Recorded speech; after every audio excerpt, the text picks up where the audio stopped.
So just as a matter of recap, just a quick recap. We talked about your general purposes for speech. We talked about your specific purposes, and we have talked about central idea for quite a bit. I want to make sure that we're, very clear on that. You guys are, if I asked you to come up with what I just did, coming up with a topic, do you think you can emulate that? Do you think you can do something like that similar for me? Because the truth is that is the main thing that I want you to gather out of this entire chapter. I mean, the organization is important, but that's kind of like a little bit of a later development, of how we organize our speech. Outline making is, I realize, new for a lot of people. But if you don't have your central idea, you cannot really build an outline. There's an example in this textbook of an outline that I think is really good. By the way, all the examples in this textbooks are just spot on. That's the reason why I picked this book. It's just perfect. It has really good, relevant examples that are simple and easy to understand and detailed enough so that you can, track. So if you want to learn how to make outlines, this textbook does provide you a really, really good pattern. Those of you who have not made outlines before, this particular chapter shows to you, they use the Roman numerals, then they use the capital letters, and then they use the smaller lowercase letters, and also regular numerals. So this is like very complicated. I usually do not make outlines that detailed for my speech. I like to be able to speak off of simple points, and I try to memorize, a lot of what I'm going to say, as long as I remember 2 or 3 main ideas that I want to communicate. Sort of say, I try to remember my points of the outline and just speak off of that rather than this detailed. If I had that in front of me, I wouldn't be able to do it. It would be too much. I guess it's okay to do that if you're trying to think through of what you're going to include or exclude. But for actual speech, I would never use an outline like that. It's too big. It's too detailed. It's too much. You couldn't possibly walk out in front of a lot of people and stick your face into that outline. You can't do that. You kind of have to have it almost in your head. People don't want to see you looking at that piece of paper. Have you ever seen somebody giving a speech and this is what they give like speech to, like this? Because they're talking into their notes because they're not paying attention to anything what anybody else is doing. So here, this particular outline is on shark attacks. Look with me, guys, if you have your textbooks. I want you to see the structure. Like this is like shows to you how, if you can mimic this structure and do something similar, you're doing really good. So the first point, it says, many of us fear shark attacks. This is the introduction. You always begin speech with an introduction, right? Then you have the body, then you have the conclusion. So the introduction is, many of us fear shark attacks. Now, why is that introduction effective? Because, obviously that's not everything you say. There's a lot more. A person probably is going to say a whole paragraph of text right there. But when they say about fear of shark attacks, do you guys fear shark attacks? Yes. Yes, absolutely. So you can identify with that. So what's good about that? The person says, many of us fear shark attacks. What that does, this speaker is saying, I am one of you. This is a very effective technique. You don't want to, if you're speaking to people and you're going to inform them about something, for example, a lot of times you don't want to appear like you're a teacher, okay? People don't like to be lectured, they don't like to be taught. Over here, you don't have a choice, okay? But usually, let's say it's your peers, friends, whatever, they don't like when you lecture them. Like, I'm a teacher, I'm going to tell you how to live your life kind of stuff. You speak to them like a peer, and you say, many of us fear shark attacks. That means I'm one of you. That means I'm afraid too, right?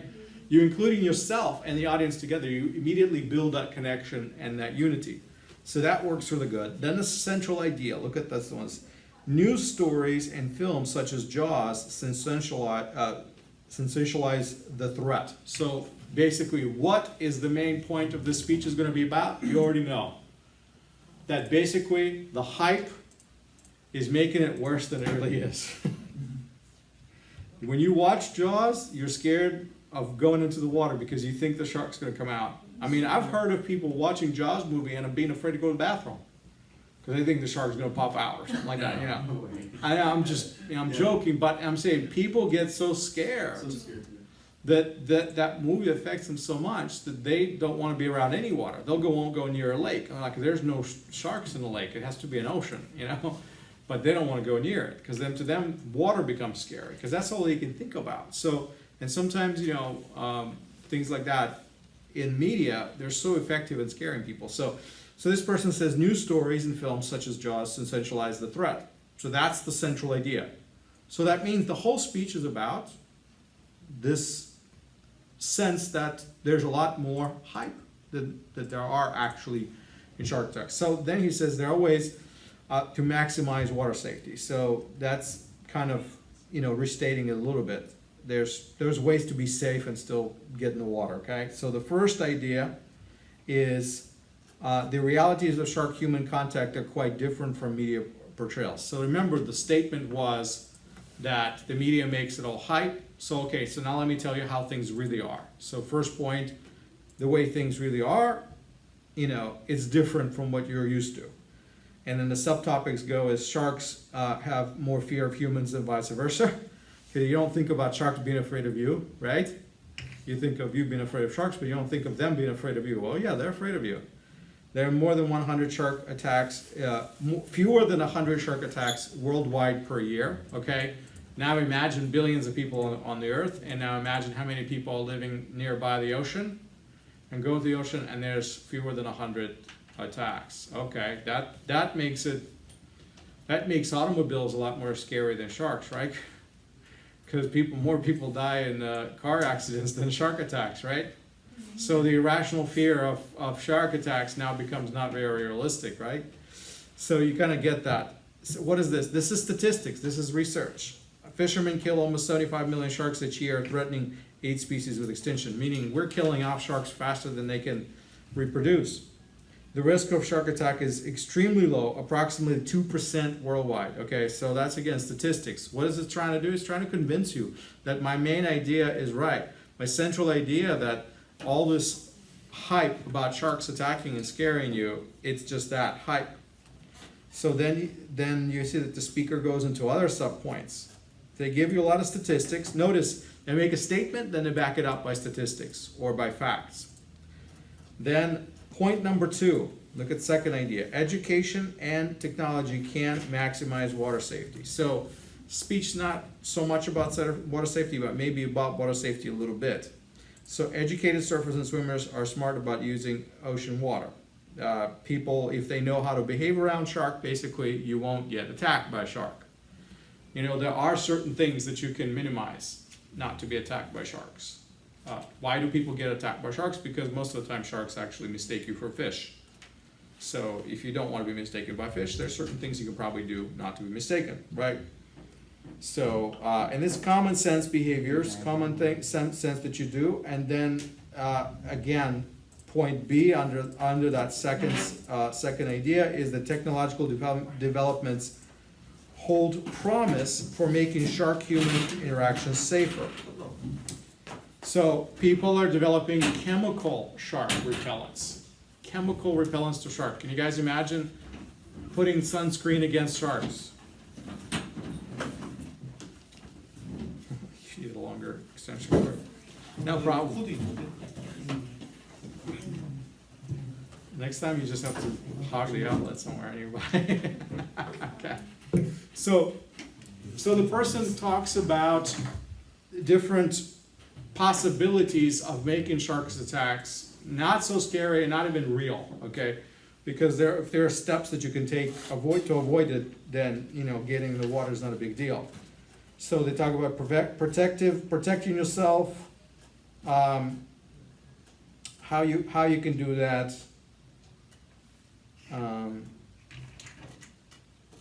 And then conclusion. Look at page 25. The conclusion comes.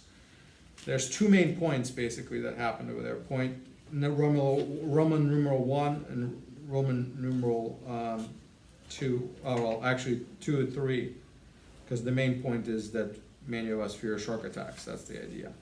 So the conclusion is humans become prey to sharks mostly by accident. So you're afraid of shark attacks. You shouldn't be afraid of shark attacks. Why? Because most shark attacks are crazy accidents. That's not normal, basically. It's not normal for sharks to attack people. That's what this speech is also really trying to say. Conclusion is, it's just an accident. And so the final closing statement this person is making over there says both humans and sharks can enjoy the bounties of the world's water resources, which is kind of closing it in a very positive way, because you begin with a very negative way, saying most of us are afraid of shark attacks, right? And the main idea, the central idea, is that you don't have to be afraid of shark attacks, because most of what you are afraid of is actually hype. It's not real. Not that many people get attacked, and it's just too much TV, too much movies make you scared. Basically, that's the idea. So you get the speech. This is a good speech, very detailed. It's not very complicated, but you can see how the outline works. And the question is, could you produce something like that? If you're going to think about a topic, and I want you to try to practice this. I want you to pick a topic and say, okay, this is what I want to say about the topic, and then write out an outline like that, or something along the line. Make your points. Notice how many points does this speech make? How many points? If I'm going to give a speech, how many points should I make in a speech, generally speaking? Did you say 11? No. 17? 45? I'll be forever, right? 2 or 3 points is all you need. Actually, if you have to make more points, it's possible. Like when you're presenting a complicated topic, you may have to make more than 3 points. But here's the thinking I want you to realize. There's actually statistics about how many points you make and how well people remember it. 3, they'll remember. 5, they'll remember. 7, probably not. But it's always the not odd number for some reason. I do not know why. It's how human brain works. We remember things like that in uneven and odd numbers for some reason. But 3 is a good goal, because the truth is you don't want to overload your audience with too much. So saying 3 main things about the topic you want to develop, or developing it along 3 main trajectories, is all you need. You have your central idea. That's what you really want to communicate, right? And under your central idea, you develop those sub-points, so to say. And that 3 is usually enough. Like I said, occasionally you need more. But then you have your evidence and things like that you cite, statistics that you cite, or reasoning that you include under those points. Now, what this speech is not addressing is some of the finery that actually is very, very important in the speech that you will pick up a little bit later. Things like illustrations and examples. If you notice, whenever I teach, I'm using examples all the time. Why? Because examples get it through. They help us understand something on a practical level. Sometimes if I say something theoretically, it kind of makes sense, but then I use an example, all of a sudden, boom, it actually sinks in. Just like the reason why this textbook uses examples, and they give you, all right, this is what we mean, well, this is what it looks like. And so giving you multiple examples is good. And even this, what an outline looks like, is a good, visual example of your, sort of say, main points, where you go, how do you build the speech. You have the intro, you have the body, and then you have your conclusion.